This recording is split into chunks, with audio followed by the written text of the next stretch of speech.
charger hooked up back again. That didn't sound very good, did it?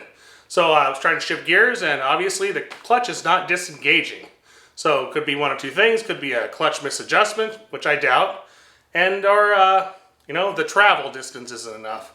So that's kind of what I suspect. So let's get underneath the car and have my helper get in there and depress the clutch and see how much travel I have compared to what it's supposed to be.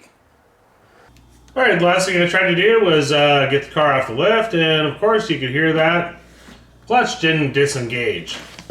So not really sure why that's happening, but I think it has something to do with maybe this this pivot. I think I'm going to move this another tooth back, and then I'm going to have to grind this out a little bit. What I did was I adjusted it all the way, and I can see when I push the clutch down, it just doesn't move in the center of its travel.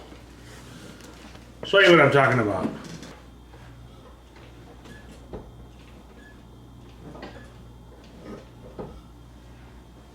So if I go to do that, I can see I'm going to have to relieve a little bit of the heat exchanger here. Maybe that explains why there's a right and a left.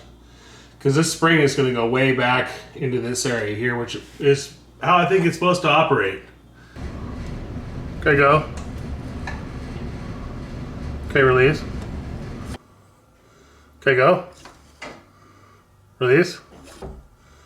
Yeah, it looks like 21 millimeters. So spec is supposed to be 25 plus or minus a half a millimeter, and well, looks like we're about 3 or 4 millimeters shy of that.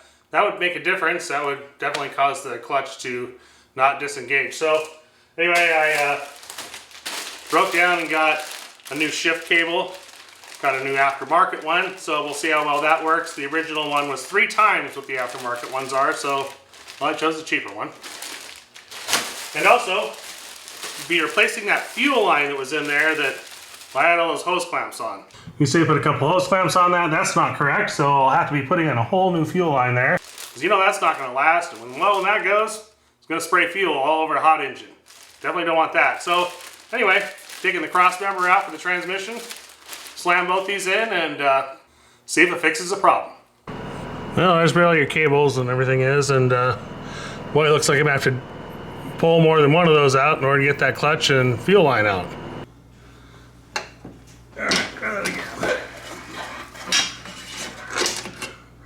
Alright, there it is. Right, I got that new fuel line in right here. It's much smaller, probably hasn't swelled, and I got the new clutch line in.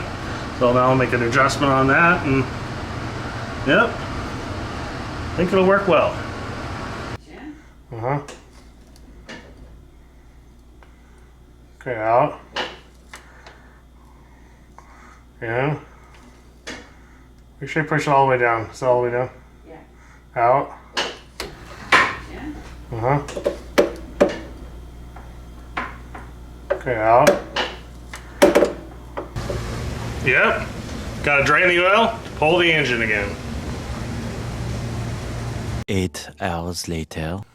Well, you can tell by that noise, something's binding in there. It's not really very good.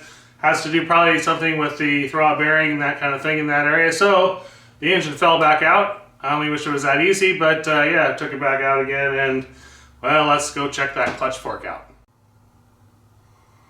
Well, I thought there was going to be some cracks I can show you, but no, it doesn't look that bad. I'll drive this roll pin out and we'll check it out on the bench. Alright, there's the fork. So, what I really expected to have happen here after it creaked like that, I expected there to be some cracks in here, and I inspected it, there's nothing like that going on at all. So, kind of want to go put it on a flat surface, and I think it might just be bent. Well, actually, when I put it flat on a table, yeah, you could see it was kind of bent.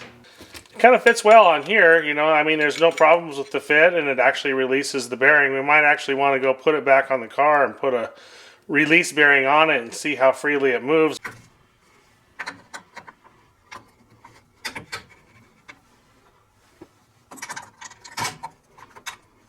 Yeah, it feels like it's binding a little bit, but maybe just on the sleeve here because I don't have enough grease on there. But yeah, this one's working just fine. It's really tight though. There's absolutely zero slop in here, which would be if, well, one of these arms is bent. 2 weeks later. Alright, again, it wasn't quite what I wanted. I wanted this actual part number, original Porsche part. It says made in Germany. This is not that. This is a company called Sebro. They make aftermarket Porsche stuff.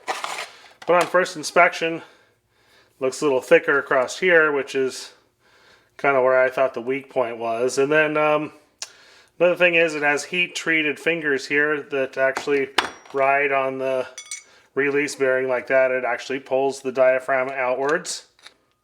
So yeah, everything looks really good. I think I'll throw this part in, and might be a little hard to see there, but you can see the clutch fork is engaged in the release bearing.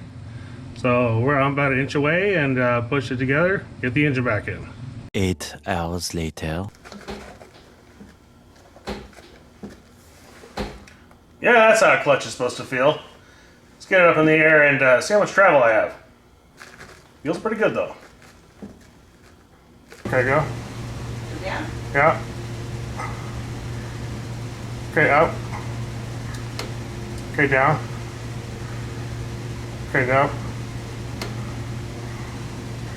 Oh, it's like 27 millimeters. A little too much.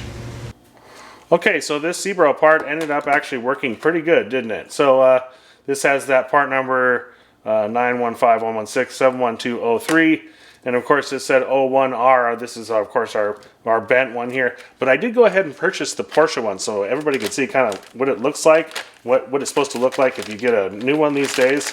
Has a part number of 915-116-71203, and the part number, actually the part itself says 7121R.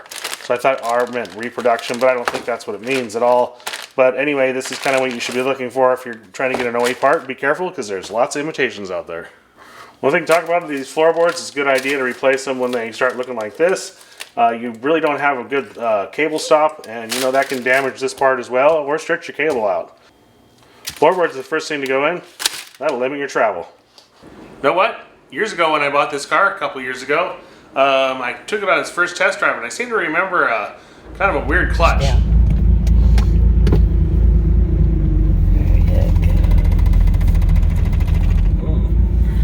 Clutch. Oh yeah, that's a chattery clutch. Yeah, see what I said there? I said it had a chattery clutch. Yeah, there was a lot of clutch chattering, and of course that's what would happen if you had a bent clutch fork. So I think it pretty much car came to me, well, pre-broken in more ways than one. Well, that was kind of a drag. I really didn't think I'd be pulling the motor out and doing all that work again, but hey, it was a good experience, and I got to fine-tune my engine removal procedure, because I think I might have another one going on the lift at some point or another. So I'm going to try to drive this out of here, and if you got anything out of this, please give me a like and subscribe if you haven't. I think there's going to be a completely different vehicle in here next week. Thanks for watching.